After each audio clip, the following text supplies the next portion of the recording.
Hello, good morning, जोहार। मैं संजय और आप देख रहे हैं न्यूज़ झारखंड। चलिए जानते हैं आज के मुख्य 25 बड़ी खबरों को। झारखंड के किसानों को राहत, मुख्यमंत्री सुखाड़ राहत योजना के लिए 40 रुपए सरकार देगी, बोले कृषि मंत्री बादल। झारखंड के मुख्यमंत्री हेमंत सोरेन और राज्य सरकार सुखाड़ प्रभावित किसानों को लेकर काफी संवेदनशील है। किसानों के चेहरे पर मुस्कान आए, इसके लिए हम सभी को प्रयास करने होंगे। मुख्यमंत्री सुखाड़ राहत योजना के लिए अब सीएससी को 40 रुपए नहीं देने होंगे, सरकार इसका भुगतान करेगी। कृषि मंत्री बादल पत्र लेख ने नेपाल हाउस स्थित एनआईसी सभागार में उपायुक्तों और जिला कृषि पदाधिकारियों से वीडियो कॉन्फ्रेंसिंग के माध्यम से हुई विभागीय समीक्षा के दौरान ये बातें कही। कृषि मंत्री बादल पत्रलेख ने कहा है कि अब किसानों को सुखाड़ राहत योजना के लाभ के लिए आवेदन को लेकर 40 रुपए का शुल्क सीएससी या प्रज्ञा केंद्र को नहीं देना होगा। इस राशि का भुगतान राज्य सरकार करेगी। बता दें कि अब तक किसानों को राहत योजना के आवेदन को रजिस्टर्ड करने के लिए 40 रुपए का भुगतान करना पड़ता था। जेटेट परीक्षा को लेकर हाईकोर्ट में याचिका दायर। झारखंड में शनिवार को शिक्षक पात्रता परीक्षा जेटेट नहीं कराए जाने के विरुद्ध हाईकोर्ट में याचिका दायर की गई है। झारखंड सरकार की तरफ से विश्वविद्यालय अनुदान आयोग के नियमों और गाइडलाइन का पालन नहीं करने की बात भी कही गई। ये भी कहा गया है कि राज्य में 6 साल से शिक्षक पात्रता परीक्षा नहीं हुई है और सरकार 50,000 शिक्षकों की बहाली करने की तैयारी कर रही है। इसके लिए सभी जिलों से आरक्षण रोस्टर भी मुख्यालय में मंगाया गया है। जेटेट की परीक्षा में उत्तीर्ण होने के बाद ही अभ्यर्थी 8वीं कक्षा तक के शिक्षक बन सकेंगे। मालूम हो कि शिक्षक नियुक्ति मामले में इसे एक योग्यता के रूप में रखा गया है। सरकार की तरफ से कहा गया है कि जेटेट उत्तीर्ण व्यक्ति ही शिक्षक बन सकते हैं। इस संबंध में याचिकाकर्ता की ओर से कहा गया है कि 6 वर्षों से परीक्षा नहीं होने की वजह से कई योग्य छात्र शिक्षक नहीं बन सके हैं। श्री अवैध उत्खनन मामले में जेल में बंद पंकज मिश्रा की ईडी कोर्ट ने जमानत देने से किया इनकार। अवैध उत्खनन मामले में जेल में बंद पंकज मिश्रा को रांची ईडी कोर्ट ने जमानत देने से इनकार कर दिया। 22 नवंबर को पंकज मिश्रा की जमानत याचिका पर सुनवाई करते हुए अदालत ने फैसला सुरक्षित रख लिया था। 17 नवंबर को पंकज मिश्रा ने ईडी कोर्ट की विशेष अदालत में जमानत याचिका दाखिल किया था। गौरतलब है कि अवैध उत्खनन मामले में पंकज मिश्रा 19 जुलाई से जेल में बंद हैं। पंकज मिश्रा पर 100 करोड़ से अधिक का चल अचल संपत्ति अर्जित करने का आरोप है। पंचायत चुनाव में आरक्षण के लिए ओबीसी मोर्चा ने निकाली आक्रोश रैली। पंचायत चुनाव में ओबीसी आरक्षण न देने व 27% आरक्षण लागू करने की मांग को लेकर राष्ट्रीय ओबीसी मोर्चा ने शनिवार को मोरहाबादी से राजभवन तक आक्रोश रैली निकाली। रैली में मोर्चा के प्रदेश अध्यक्ष राजेश गुप्ता ने कहा है कि निकाय चुनाव में आरक्षण कोटा लागू न करना ओबीसी समुदाय के साथ भेदभाव को दर्शाता है। दूसरी ओर राज्य में ओबीसी का आरक्षण 14 से बढ़ाकर 27% किया गया, लेकिन बिना लागू किए इसे 9वीं अनुसूची में शामिल करने के लिए केंद्र को भेज दिया गया। ऐसे में यह आरक्षण केंद्र सरकार के निर्णय पर लंबित रहेगा। सुधार एसएन कुशवाहा बोले, सुप्रीम कोर्ट के निर्देश पर ट्रिपल टेस्ट की बुनियाद पर ओबीसी का एम्पिरिकल डाटा तैयार करने के लिए सरकार फैसला करे और विधानसभा में पारित ओबीसी को 27% आरक्षण शीघ्र लागू करे। खबरों में आगे बढ़ने से पहले आपसे रिक्वेस्ट है कि अगर आप चैनल को सब्सक्राइब नहीं किए हैं तो प्लीज चैनल को सब्सक्राइब करके बेल आइकन प्रेस कर दे, जिससे आपको झारखंड की हर छोटी बड़ी खबर का अपडेट आप तक पहुंचता रहे। चलिए बढ़ते हैं खबरों की ओर। लातेहार पुलिस ने टीएसपीसी के एरिया कमांडर को किया गिरफ्तार, कई सामान भी बरामद। लातेहार पुलिस ने प्रतिबंधित उग्रवादी संगठन टीएसपीसी के एरिया कमांडर उपेंद्र यादव को धारा दबोचा है। पुलिस ने एरिया कमांडर उपेंद्र यादव को जिले के मानिका थाना क्षेत्र अंतर्गत भदई बथान गांव से गिरफ्तार करने में सफल हुई है। इस संबंध में बालूमाथ डीएसपी अजित कुमार ने बताया है कि एसपी अंजनी अंजन को मिली गुप्त सूचना के आधार पर एक टीम का गठन कर उपेंद्र यादव को गिरफ्तार किया गया है। उपेंद्र यादव पर लातेहार जिला के विभिन्न थानों में कई उग्रवादी घटनाओं को अंजाम देने का मामला दर्ज है, जिसे लेकर पुलिस लंबे समय से उपेंद्र यादव की तलाश कर रही थी। डीएसपी अजित कुमार ने बताया कि विगत कुछ दिनों से उपेंद्र यादव के द्वारा व्हाट्सएप कॉल व मैसेज के माध्यम से टीएसपीसी उग्रवादी संगठन के नाम पर जिले में चल रहे विकास कार्य में लगे संवेदकों, कोयला कारोबारियों समेत अन्य व्यवसायियों से रंगदारी व लेवी की मांग कर रहा था। पुलिस के मुताबिक गिरफ्तार उपेंद्र यादव जेजेएमपी उग्रवादी संगठन का भी सदस्य रह चुका है। गिरफ्तार उग्रवादी के पास से एक छोटा मोबाइल, एक एंड्रॉयड मोबाइल, एक छोटा पॉकेट डायरी समेत अन्य सामान पुलिस ने बरामद किया है। गिरफ्तार उग्रवादी को पुलिस ने मेडिकल जांच के बाद जेल भेज दिया है। जमशेदपुर में भाजपा कांग्रेस समर्थकों की भिड़ंत, हंगामे की भेंट चढ़ा खुद्दीराम बोस चौक का उद्घाटन समारोह। जमशेदपुर के मानगो में खुद्दीराम बोस चौक, पुराना मानगो चौक का उद्घाटन कार्यक्रम हंगामे की भेंट चढ़ गया। झारखंड के स्वास्थ्य मंत्री बन्ना गुप्ता के आने से पहले ही भाजपा नेता सांसद विद्युत वरण महतो को कार्यक्रम में आमंत्रित नहीं किए जाने पर विरोध जताना शुरू कर दिया। भारतीय जनता पार्टी, भाजपा और कांग्रेस के कार्यकर्ता आपस में भिड़ गए। दोनों पक्षों के बीच धक्का मुक्की हुई। हालांकि पुलिस ने बीच बचाकर मामले को शांत करा दिया। कैट परीक्षा आज रांची सहित 4 शहरों में है सेंटर। देश भर के IIM भारतीय प्रबंधन संस्थान में नामांकन के लिए ली जाने वाली कैट कॉमन एडमिशन टेस्ट की परीक्षा रविवार को आयोजित होगी। रांची सहित झारखंड के 4 शहरों में परीक्षा के लिए केंद्र बनाए गए हैं। रांची के अलावा जमशेदपुर, धनबाद और हजारीबाग में केंद्र बनाए गए हैं। रांची में 2 सेंटर SRS पार्क टाटी शिल्पे और ION डिजिटल जोन तुपुदाना में परीक्षा आयोजित होगी। कैट 2022 में लगभग 2200 अभ्यर्थी शामिल होंगे। बच्चू यादव की डिस्चार्ज अर्जी पर सुनवाई 3 को। अवैध खनन से प्राप्त 1000 करोड़ रुपए से अधिक अवैध कमाई की मनी लॉन्ड्रिंग करने के आरोपी मुख्यमंत्री के बरहेट विधायक प्रतिनिधि पंकज मिश्रा के सहयोगी बच्चू यादव की ओर से दाखिल डिस्चार्ज अर्जी पर अब 3 दिसंबर को सुनवाई होगी। शनिवार को ED कोर्ट में अर्जी पर सुनवाई के लिए सूचीबद्ध थी, लेकिन नहीं हो सकी। अर्जी में कहा गया है कि उनके खिलाफ कोई मामला नहीं बनता है, इसलिए उन्हें इस केस से मुक्त किया जाए। 19 नवंबर को बच्चू यादव ने अर्जी दाखिल की है।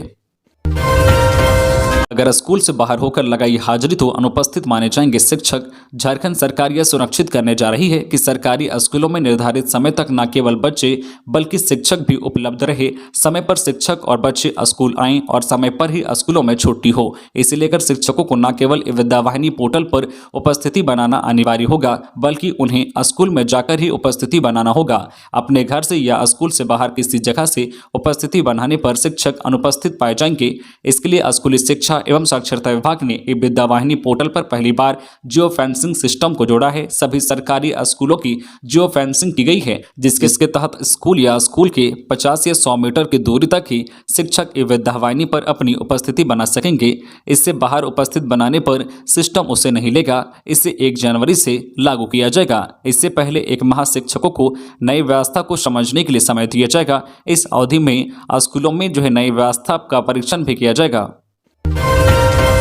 सर्च अभियान, बूढ़ा पहाड़ से भारी मात्रा में विस्फोटक सामग्री बरामद। बूढ़ा पहाड़ पर पुलिस के सर्च अभियान में माओवादियों के छोड़े गए विस्फोटक सहित अन्य सामग्री बरामद हुई है। शनिवार को बूढ़ा पहाड़ के थलिया गांव में कोबरा 203 व CRPF की 172 बटालियन की संयुक्त सर्च अभियान में 800 मीटर इलेक्ट्रिक तार, 1 खंभर, काला वर्दी, 1 किलो का IED केन, 80 मीटर कॉर्डेक्स तार, इलेक्ट्रिक व non electric detonator, wireless set, 2 पेटी कंडम, लेटर पेट, बैनर, नक्सली झंडा, ID बनाने वाला पाउडर, 3 लीटर ID केमिकल के अलावा दैनिक उपयोग के सामान बरामद किए गए हैं। बूढ़ा किसान आंदोलन के 1 साल पूरे। राज्य में किसान संगठनों की रैली, कई मांगों पर फिर आंदोलन की चेतावनी।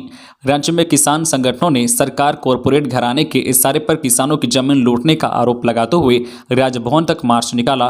किसान संगठनों ने कहा कि आंदोलन अभी जारी रहेगा। राज्य में किसान संघर्ष समन्वय समिति एवं कार्मिक संगठनों की ओर से मार्च निकाला गया। किसान आंदोलन के 1 साल पूरे होने के मौके पर किसानों ने कहा कि अभी हमारी कई मांगे बाकी है। रांची के जिला स्कूल से यह मार्च निकाला गया जो राजभवन तक गया। यहां लोगों ने अपनी बात रखी।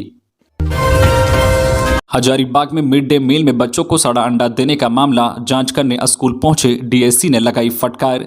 झारखंड के हजारीबाग जिले के केरेडारी कन्या मध्य विद्यालय में बच्चों को MDM मिड डे मील में घटिया भोजन एवं सड़ा अंडा देने के मामले में जिला शिक्षा अधीक्षक DSC संतोष कुमार गुप्ता शनिवार को जांच करने विद्यालय पहुंचे। इस क्रम में जिला शिक्षा अधीक्षक ने MDM का मुआयना किया। इसके साथ ही शुक्रवार को बच्चों को घटिया भोजन एवं सड़ा अंडा देने को लेकर बच्चों से पूछताछ की। बच्चों ने विद्यालय प्रबंधन के द्वारा MDM में घटिया भोजन एवं सड़ा अंडा देने की बात कही। इन्होंने शिकायत की है कि मेन्यू के अनुसार उन्हें मध्याह्न भोजन भी नहीं दिया जाता है। इस मामले में DSC ने BEEO को कार्रवाई का निर्देश दिया है। PM नरेंद्र मोदी के भाई प्रहलाद मोदी पहुंचे देवघर बाबा मंदिर, देश की समृद्धि की कामना की। प्रधानमंत्री नरेंद्र मोदी के भाई प्रहलाद मोदी शनिवार को सपरिवार देवघर के बाबा मंदिर पहुंचे। उन्होंने बाबा बैद्यनाथ की आराधना कर देश की उन्नति की कामना की। मंदिर पहुंचने पर श्री मोदी को सबसे पहले प्रशासनिक भवन लाया गया, जहां तीर्थ पुरोहित गौरी शंकर नरोने समेत अन्य पुरोहितों ने प्रहलाद मोदी समेत उनके परिवार के सदस्यों को मंत्रोच्चार कर विधिवत बाबा बैद्यनाथ का संकल्प कराया। इसके बाद उन्हें बाबा मंदिर के गर्भगृह में प्रवेश कराया गया और बाबा का दर्शन किया। 28 नवंबर को केबीसी की हॉट सीट पर नजर आएंगी झारखंड की मेघा। देश के हर युवा का सपना होता है कि वो एक बार केबीसी में जाए। बिग बी अमिताभ बच्चन के सामने बैठे, लेकिन कुछ लोग ही अपनी मेहनत के दम पर अपने सपने को सच कर पाते हैं। केबीसी में जाने के अपने सपने को मधुपुर की रहने वाली मेघा जो है बथवाल ने सच कर दिखाया है। 28 नवंबर को मेघा केबीसी की हॉट सीट पर नजर आएंगी। साथ ही बता दें कि सोमवार 28 नवंबर 2022 की रात्रि 9 बजे मेघा केबीसी के हॉट सीट पर अमिताभ बच्चन के सामने होगी। मेघा ने मधुपुर के साथ जिले का नाम रोशन किया है। मनी लॉन्ड्रिंग केस में अभिषेक समेत 4 के खिलाफ लुकआउट नोटिस। साहिबगंज में अवैध खनन के जरिए 1000 करोड़ से अधिक के मनी लॉन्ड्रिंग के मामले में ईडी की दबिश बढ़ती जा रही है। ईडी ने इस मामले में संदेह के घेरे में आए झारखंड के मुख्यमंत्री हेमंत सोरेन के प्रेस सलाहकार अभिषेक प्रसाद उर्फ पिंटू, सीए जो है जयशंकर जयपुरियार, कारोबारी विशाल चौधरी और बिल्डर निश्चित केसरी के खिलाफ लुकआउट नोटिस जारी किया है। मनी लॉन्ड्रिंग की जांच के दौरान अब ईडी ने इन सभी के खिलाफ अलग अलग कार्रवाई की थी। संदेह के घेरे में आने के बाद ईडी ने इस संबंध में भारत सरकार को पत्र भेजा था, जिसके बाद सभी के खिलाफ एलओसी जारी हुआ था। एलओसी जारी होने का खुलासा पहली बार तब हुआ था जब 24 नवंबर को विशाल चौधरी को थाईलैंड जाने के क्रम में दिल्ली के इंदिरा गांधी अंतर्राष्ट्रीय हवाई अड्डे पर रोक दिया गया था। मनरेगा घोटाले से जुड़ी मनी लॉन्ड्रिंग के केस में जेल में बंद आईएएस पूजा सिंघल के पति अभिषेक झा के खिलाफ भी एलओसी जारी हुआ था। ईडी सूत्रों के मुताबिक मनी लॉन्ड्रिंग के आरोपियों के खिलाफ अब सामान्य प्रक्रिया के तहत एलओसी जारी कराया जाता है ताकि वे विदेश नहीं भाग सकें। कोडरमा में बालिक वधू बनने से बची 7वीं की छात्रा, ऐसे रुका बाल विवाह। कोडरमा जिले के कोडरमा थाना क्षेत्र में शनिवार को एक 12 वर्षीय नाबालिग लड़की बालिका वधू बनने से बच गई। परिवार वालों ने 7वीं कक्षा में पढ़ने वाली बिटिया की शादी करने की पूरी तैयारी कर रखी थी, पर ऐन मौके पर चाइल्ड लाइन को मिली सूचना के बाद पुलिस प्रशासन व चाइल्ड लाइन की टीम ने बाल विवाह होने से रोक दिया। आपको बता दें कि बालिका की सहेली व सगे संबंधियों में से किसी ने चाइल्ड लाइन को फोन कर इसकी जानकारी दी थी। इसके बाद मामले में एक्शन लिया गया। फिलहाल बच्ची चाइल्ड लाइन के संरक्षण में है। इस मामले में सीडब्ल्यूसी के मार्गदर्शन पर आगे कार्रवाई की जाएगी। झारखंड के सीएम के प्रधान सचिव राजू अरुण एक्का ने सचिवालय में दिलाई ये शपथ। संविधान दिवस के अवसर पर रांची के कांके रोड रांची स्थित मुख्यमंत्री सचिवालय में अधिकारियों एवं कर्मचारियों को भारत के संविधान के प्रति समर्पित रहने, मूल कर्तव्यों का निष्ठापूर्वक अनुपालन करने तथा संवैधानिक आदर्शों के प्रति आदर करने की शपथ दिलाई गई। गोड्डा के पूर्व विधायक रजनीश आनंद का निधन, राजनेताओं ने जताया शोक। गोड्डा के पूर्व विधायक रजनीश आनंद का निधन हो गया। वे पिछले कुछ दिनों से बीमार चल रहे थे। रजनीश आनंद गोड्डा विधानसभा क्षेत्र से 1990 से 1995 तक विधायक रहे। रजनीश आनंद को राजनीति विरासत में मिली थी। रजनीश आनंद ने गोड्डा से अपना भाग्य राजनीति में आजमाया। उनके पिता हेमंत कुमार झा भी गोड्डा विधानसभा क्षेत्र से कांग्रेस के विधायक थे। पूर्व विधायक रजनीश आनंद राजनीति में मिस्टर क्लीन कहे जाते थे। इसके साथ ही एक युवा नेता और प्रखर वक्ता के रूप में जाने जाते रहे हैं। उनका पारिवारिक संबंध पूर्व केंद्रीय मंत्री हरकिशन लाल भगत से भी रहा। गोड्डा के बसंतराय प्रखंड के महेशपुर गांव में उनका पैतृक आवास है। वे परिवार के साथ पटना में ही रहते थे। ट्रैफिक नियम तोड़ा तो अब ऑन द स्पॉट भर सकेंगे चालान। रांची में ट्रैफिक पुलिस का बड़ा कदम, अब पेमेंट ऐप से तुरंत भर सकेंगे चालान। अब आप तुरंत ऑन द स्पॉट ट्रैफिक चालान भर सकेंगे। क्यूआर कोड और एटीएम कार्ड से आप किसी भी चौक पर ऑन द स्पॉट ट्रैफिक चालान का जुर्माना भर सकते हैं। राज्य के सभी चौकों पर तैनात ट्रैफिक पुलिस कर्मियों के पास मशीन होगी। अगर आप किसी नियम को तोड़ते हैं तो तुरंत जो चालान भर सकेंगे। ट्रैफिक पुलिस के पास तुरंत जो चालान भरने की सुविधा मौजूद है। मशीन में क्यूआर कोड होगा जिससे आप ऑनलाइन तुरंत पेमेंट ऐप से चालान भर सकते हैं। झारखंड सरकार के परिवहन विभाग का पैसा सीधे एचडीएफसी बैंक के अकाउंट में जमा होगा। ट्रैफिक चालान की सारी रकम भी एचडीएफसी बैंक में जमा होती है। बैंक द्वारा ही जो है ट्रैफिक पुलिस के लिए क्यूआर कोड तैयार किया जाएगा। हर चौक पर ट्रैफिक नियमों का उल्लंघन करने वालों पर ट्रैफिक पुलिस कड़ी नजर रखती है। कोडरमा के सतगांव में कंप्यूटर बेसिक ट्रेनिंग केंद्र का उद्घाटन। जिले के सतगांव प्रखंड के साप्ताहिक हाट मैदान में शनिवार को डीईजीएस कंप्यूटर सेंटर का उद्घाटन केंद्रीय राज्य शिक्षा मंत्री शाह, कोडरमा सांसद अन्नपूर्णा देवी, कोडरमा उपायुक्त आदित्य रंजन, जिला परिषद अध्यक्ष रामधन यादव, प्रखंड प्रमुख ललिता देवी ने संयुक्त रूप से फीता काटकर एवं दीप प्रज्वलित कर उद्घाटन किया।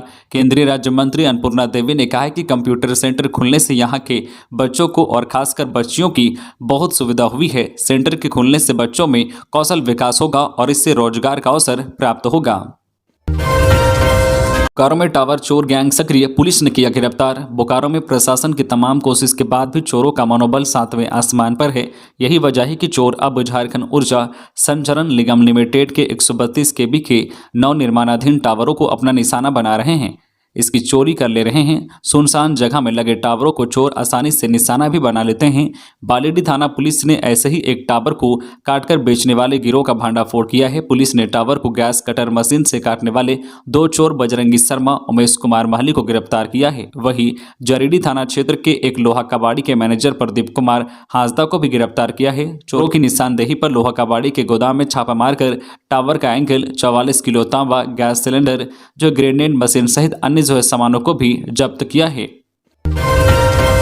बीजेपी नेता आत्मा सुखी हत्याकांड में 15 साल बाद आया फैसला, 2 दोषियों को आजीवन कारावास। बीजेपी नेता आत्मा सुखी हत्याकांड मामले में एडीजे प्रथम अमित शेखर की अदालत ने 2 दोषियों जो बुद्धेश्वर लोहरा और राहुल सोरेन को भादवी की धारा 302 के तहत साश्रम आजीवन कारावास की सजा सुनाई है। इसके साथ ही 10-10 हजार रुपये का जुर्माना लगा है। जुर्माना नहीं देने की स्थिति में 1 साल साधारण कारावास की सजा भुगतनी होगी। वर्ष 2007 में अहल सुबह आत्मा मुखी की हत्या उनकी नौरोडी स्थित आवास के समीप गोली मारकर कर दी गई थी। शनिवार को अदालत ने 15 साल बाद इस मामले में फैसला सुनाया। झारखंड के सरायकेला की अदालत ने भाजपा नेता की हत्या के मामले में शनिवार को सजा सुनाई है। बीजेपी पुलिस लाइन में मनाया गया संविधान दिवस, पुलिस कर्मियों को दिलाई गई शपथ। रांची के कांके रोड में मौजूद पुलिस लाइन में शनिवार को संविधान दिवस मनाया गया। इस अवसर पर ग्रामीण एसपी नौशाद आलम ने संविधान की प्रस्तावना पढ़ी। मौके पर सभी पदाधिकारियों और जवानों ने एक साथ प्रस्तावना को दोहराया। वह ग्रामीण एसपी नौशाद आलम ने सभी पदाधिकारियों और जवानों के साथ संविधान की शपथ ली। वह ग्रामीण एसपी ने मौजूद पुलिस पदाधिकारियों और जवानों को संबोधित किया, जिसमें उन्होंने कहा कि डॉक्टर भीमराव अंबेडकर के बनाए गए कानून के तहत ही हम लोग भी पुलिस की नौकरी करते हैं। हम सबको संविधान का पालन करना चाहिए और आम लोगों को भी संविधान नियमों की जानकारी देना हमारी जिम्मेदारी है। निर्माण कार्य में तेजी लाने का निर्देश। नगर विकास एवं आवास विभाग के सचिव विनय चौबे ने निगम द्वारा निर्माणाधीन विभिन्न योजनाओं का किया निरीक्षण। बोकारो नगर विकास एवं आवास विभाग के सचिव विनय चौबे वाटर ट्रीटमेंट प्लांट 4 के निर्माण कार्य में तेजी लाने का जुस्को को निर्देश दिया है।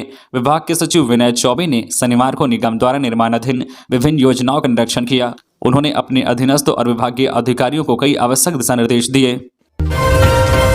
अज्ञात वाहन की चपेट में युवक की मौत पर आक्रोशित लोगों ने किया सड़क जाम। पुलिस ने सड़क जाम हटवाया। बड़ी खबर दुमका से, जहां अज्ञात वाहन की चपेट में आने से एक व्यक्ति की घटनास्थल पर ही मौत हो गई। पुलिस मौके पर पहुंचकर 100 को अपने कब्जे में लेकर जांच में जुट गई है। वही घटना के विरोध में परिजनों ने सड़क जाम कर दिया।